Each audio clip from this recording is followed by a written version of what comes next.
Roundabouts are spreading. The number around the world more than doubled to 60,000 in the last decade and a half.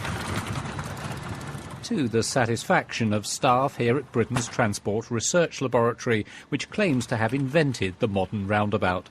In general, they're superior, really through throughput of traffic. The laboratory's Mark Crabtree says generally roundabouts are safer than crossroads and faster than traffic lights. People have to stop at the red lights, whether or not there's lots of traffic or not very much traffic. But a roundabout, you quite often only have to slow down a bit before you get onto the roundabout. The roundabout is said to embody British virtues of compromise and cooperation. The US's more aggressive confrontational culture may explain why the roundabout has not been more widely adopted by Americans, to Kevin Beresford's dismay. You'd think they would embrace it. Safer, greener, and it's more aesthetically pleasing. Come on, America, wake up. Smell the coffee. Embrace the roundabout. Maybe it's beginning to. Over the past decade, the US has sprouted some 3,000 roundabouts, and it can now boast the best roundabout in the world. In London, I'm Stephen Beard for Marketplace. And less than 2 weeks after the feds busted Silk Road, the hidden online site for hitmen, drug dealers, and prostitution, there's word 20th Century Fox wants to make the movie, with best-selling author Dennis Lehane doing the script. I'm David Brancaccio with the Marketplace Morning Report. From APM, American Public Media. And you, sir, are you waiting to receive my limp penis? If your poo stinks, click here to get your poopery today at poopery.com. That's what she said. Federal shutdown ends. I'm definitely ready to go back to work. Debt ceiling raised in bill signed by President Obama. We've got to get out of the habit of governing by crisis. New rules for teens on Facebook.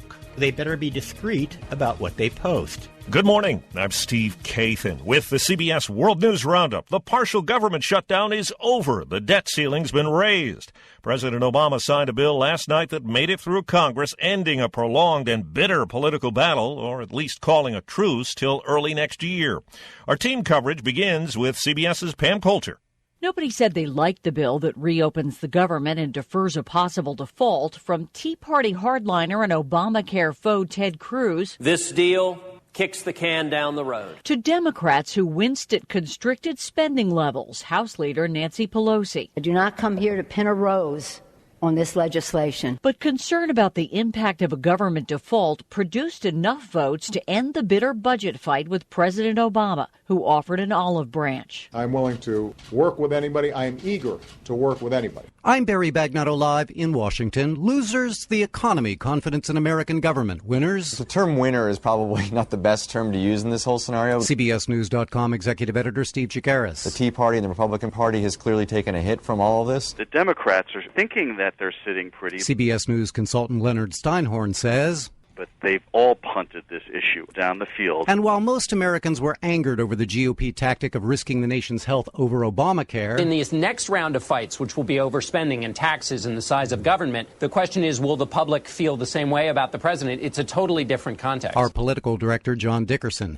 WTOP's Christy King is with some relieved people this morning. Glad to get back to work. Absolutely. Talking with federal workers at this Woodbridge, Virginia park and ride commuter lot. Hopefully they learn a lesson. The entire Congress, the whole legislative body. Nothing was accomplished. People stayed out of work for no reason. Government ops are funded only through mid-January. Tom thinks this is far from over. In January, we'll be sitting at home again, probably with no pay. Federal worker Frank says the president and both houses of Congress need to stop acting like children. They need to listen to us. We're spending too much when we don't have it. I'm Dan Raviv. $24 billion. That's the cost to our economy of the partial shutdown for 16 days, calculated by Standard & Poor's. S&P adds that economic growth was hit from an annual 3% rate to below 2.5%. But at the Financial Times, columnist Robert Armstrong says the U.S. economy is still the best of the worst at a time of upheaval in most countries. The United States is, to use a phrase that's popular right now, the cleanest dirty shirt. But around the world, he says investors and corporations assume that Democrats and Republicans will have more bitter arguments and perhaps a crisis come January. Dan Raviv, CBS News. There's a new revelation from documents leaked by former NSA analyst Edward Snowden. We're live with CBS's Heather Bosch. We're learning just how tightly the NSA and CIA are working together to target terrorists with drone strikes. The Washington Post says the NSA has a surveillance blanket over parts of Pakistan, seizing messages, laptop, and radio transmissions. According to leaked documents, the NSA intercepted an email from the wife of an al-Qaeda leader, Hassan Ghul. There was enough information to figure out where he was. Ghul died from a drone strike a year ago. At the beginning of the week, it appeared the labor strife in the San Francisco Bay Area rapid transit system was perhaps just hours from ending. Strike threats eased and trains have been running all week. Federal mediator George Cohen says there's still a positive atmosphere, but no deal yet. Negotiations have been continuing. The parties are totally engaged. Some progress has been made. Facebook has changed the privacy rules for young people, users who list their ages as 13 to 17. They can now share their posts with anyone, not just friends. CBS News and CNET tech analyst Larry Magid. Facebook allows all users to pick the audience each time they post. It could be just friends, friends of friends, or public. And now teens can post publicly. But they're going to get a warning at least the first time, letting them know that if they post publicly, it could be seen by anyone, not just people they know. Well, it may be 2013, but in many parts of the world, slavery is still a brutal fact of life. Nearly 30 million people around the world are enslaved, according to a new index of 162 countries. Top of the list, compiled by the Walk Free Foundation, India, with 14 million slaves. The group CEO, Nick Grono. I've been around villages in northern India where whole communities are enslaved. Grono says slavery includes debt bondage, forced marriage, human trafficking, and child exploitation. The U.S. was found to have up to 63,000 enslaved people. Larry Miller, CBS News, London. The American warship USS San Antonio has rescued 120 Somali migrants in a small boat in trouble in rough seas off Malta. An al-Qaeda suspect seized in Libya was questioned on that ship earlier this month. Well, it was a good night for the home teams in the baseball playoffs. Here's a ground ball. Bear! Down the third baseline! On Tigers radio, a 5-run second-inning uprising boosted Detroit to a 7-3 win over Boston. The American League Championship Series is even at 2 games apiece now. In Los Angeles, CBS's Steve Futterman. The Cardinals were hoping to wrap up the National League Championship Series, but the Dodgers avoid elimination to win Game 5, 6-4. The Cardinals probably still have the upper hand, though. The Cardinals need to win just one of the next 2 games to advance to the World Series, and the final 2 games are scheduled to take place in St. Louis. The federal appeals court in California is hearing the case of 3 students who were sent home from a Northern California high school for refusing to remove shirts emblazoned with the American flag on Cinco de Mayo. A worldwide earthquake drill will take place today. Here's CBS's Jim Krasula. Over 18 million people worldwide have signed up to take part in the Great Shakeout Drill, a chance to prepare for an earthquake. This is an earthquake drill. Right now, drop cover and hold on. Drop to the floor now. During a large earthquake, the ground might jerk strongly and knock you down. Take cover under something sturdy. A 5.8 magnitude earthquake centered in central Virginia in August of 2011 was felt from Georgia to New England and caused property damage across the mid-Atlantic. Jim Krasula, CBS News. Fearful of aftershocks, some people are sleeping in parks and in the streets of towns hit hard by this week's earthquake in the Philippines. At least 158 people were killed. Thousands of homes destroyed. About a dozen historic churches, some hundreds of years old, were also lost. That's the World News Roundup for Thursday. I'm Steve Kathan, CBS News.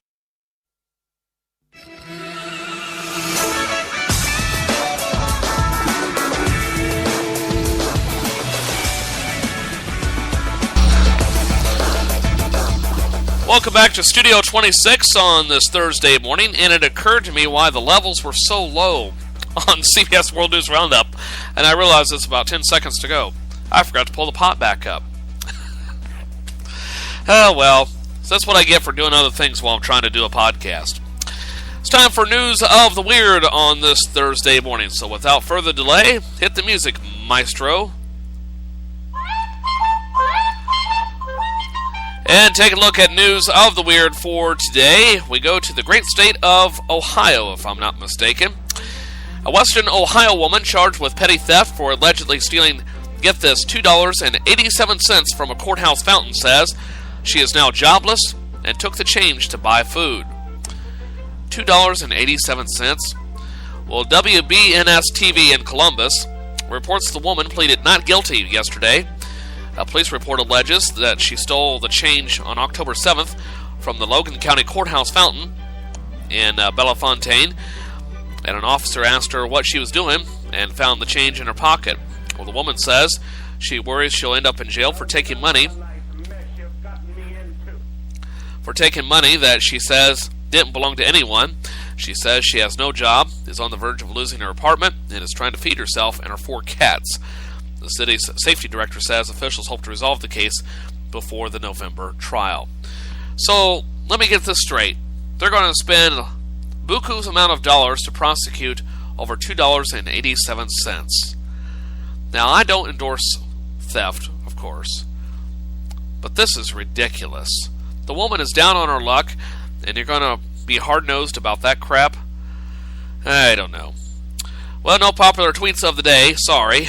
Hopefully I'll have them tomorrow, if that is assuming that my show prep services are back up to full strength, so we'll find out tomorrow. In the meantime, it's time for my favorite part of the program. It's called Song of the Day, and just a moment here to load it. And this is another one of my jabs at largely at the Republican Party, but and at anti-Obama supporters that are comparing him to Adolf Hitler or the Affordable Care Act to what the Nazis did to the German people 80 and 90 years ago. I've never, as I posted on Facebook last night, I've never hated someone so much in my life that I ever compared them to Adolf Hitler. Okay?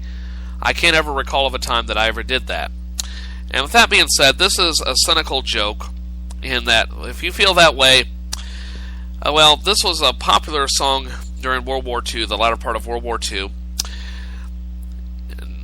written by Benny Benjamin, Sol Marcus, and Eddie Seiler. The song is called When the Lights Go On Again All Over the World, and it expresses the hopes for an end to the war. The name is from the refrain found throughout the song, as is found in the first verse, When the Lights Go Again All Over the World. Many people have recorded this song. Of course, it became popular during the MASH TV series, and I believe in the movie as well. But this is the original recording artist, Vaughn Monroe, and his recording reached number 1 in 1943. Lucky Millender's version reached number 12 on the pop charts and reached number 1 on the R&B charts for 2 non-consecutive weeks.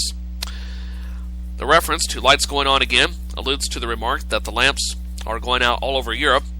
We shall not see them lit again in our lifetime. That's attributed to British statesman Sir Edward Grey on the eve of the First World War.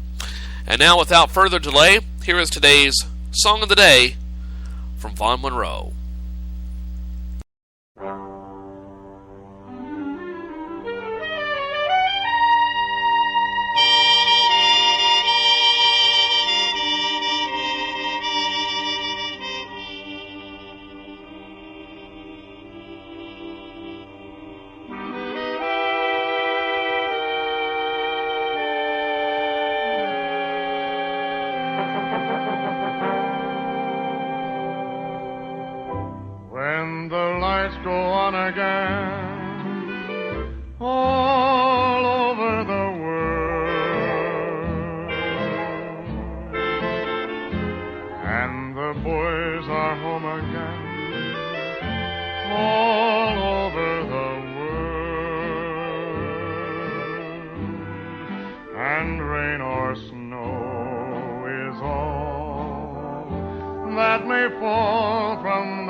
then we'll have time for things like wedding rings, and free hearts will sing